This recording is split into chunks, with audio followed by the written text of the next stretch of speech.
Sarge. It is 1996. A is a toddler now. Philip fixed up the room with the bars on it for us to live in pretty much permanently. I'm still not allowed to leave the room, but Philip has been slowly working on fencing in the backyard. He says it's so that A and I could get some sun. I'm looking forward to that. Nancy brought a cockatiel home from work today. It was mid-afternoon, and I thought she was coming in with dinner. I was surprised when she had a bird cage in her hand instead of dinner. She said a girl from work gave it to her because her son and daughter were not taking care of him. I could see that she was right from the big flop of super glue the gray and yellow bird had on the top of his beak and the bare spots on his chest where he had plucked out his feathers. This told me he was not a happy fellow. Nancy said that it was her bird, but thought that I might like to keep it in here for a while. I was grateful, thinking maybe I could teach it to talk, and then I'd have someone else to talk to. Nancy said that the bird was really mean and that I should not try to touch it. I thought to myself that all he needs is time to trust me, and maybe he will grow to like me. I had started forming a plan almost immediately in my head, but I didn't voice my thoughts out loud. I asked if he had a name, and Nancy said not yet. I told her maybe we could watch him and see if a name fit his behavior. As the days passed, I talked to my new roommate every day, and I put my hands by the cage too. The frightened cockatiel would become very agitated each time he saw my hand was near, and always backed as far away as he could. When I put new food in his cage, he would always try to bite me. I let him most of the time because it didn't hurt too much, and I wanted him to know I wasn't afraid of him. On weekends when Nancy was home, she would come and get him when it was warm outside and say that he needed some fresh air, and she was going to hang him up in the sunshine. I envied his time in the sun. Sometimes when she came in with dinner, I would remind her to bring him in. Usually after he was back inside, my efforts to befriend the silly guy would continue. After a few weeks of constantly trying to get him used to my hand, I got brave one day and put my hand in the cage. When he tried to bite me, I gently pushed his beak away and said, "No, no." I did this every day, and slowly but surely, after about a week, I was able to have my hand in the cage with no protesting. About this time, I was starting to call him Sergeant, or Sarge for short. He would pace back and forth in his cage, and it reminded me, for some reason, of an army sergeant.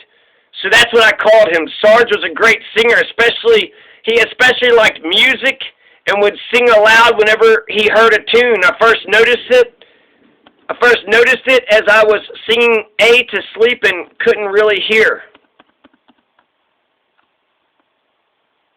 I really couldn't hear myself for the noise of one sing-song bird. He would whistle and carry on to the radio, too. As the days went by, his feathers grew back and the glue on his nose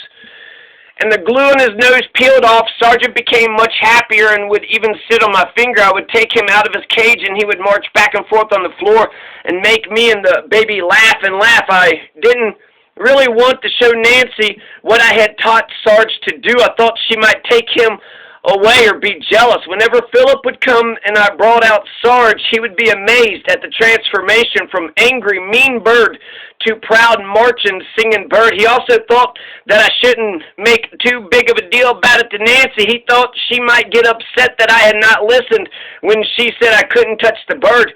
I said to him that she just said I shouldn't touch him because he bites. Not that I couldn't. I didn't want to cause trouble, and I really wanted Nancy to like me. I had come to love that proud little gray and yellow marching bird and hoped that I could keep him as my own, but was too shy to ask Nancy and wished she wouldn't take him away. Summer came and went and fall slipped in. Nancy wasn't taking Sergeant out as much because it was getting colder, but one day she came in and said she thought it was warmer than usual and would take him out for an hour or two and bring him back. I was watching TV, not really paying attention. Later that day, Nancy brought dinner in and left. I didn't get a chance to remind her of the bird. After I ate, I returned to watch TV and didn't think about Sergeant until I was getting ready for bed. I noticed no cage in the corner. I wondered if Nancy forgot. I had no way of contacting her next door. They always locked the iron door, so there was no way I could go get him. I kept getting up and looking out the window as I pulled the towel aside. Where were they? I didn't see any lights on in the studio. Did Philip say he was going on a run tonight with Nancy? I couldn't remember if he had told me anything. I watched TV to keep my mind from thinking the worst. I hoped Sergeant was all right. I feared he'd freeze if left out for much longer. Finally, Nancy came in with him, and he looked okay. Nancy felt bad that she forgot to bring him in earlier. She and Philip went to get some speed from a friend. Sarge looked to be okay and was whistling up a storm. She said she could hear him squawking all the way to the front yard. That's how she remembered that she had forgotten to bring him inside. After she left, I told Sarge how sorry I was that he was left out in the dark and gave him a sprig of millet for a peace offering. He didn't touch it and settled on a perch for sleep, so I covered his cage with a towel. A and I went to sleep too. The next morning I knew something was wrong the minute I woke up. Every other morning I woke up to sounds of little feet on newspaper. Typing on the computer keys reminds me of his little feet on the bottom of his cage. But this morning I heard nothing but silence. I sat on the side of the bed for a while, not wanting to know why I heard no noise from Sergeant.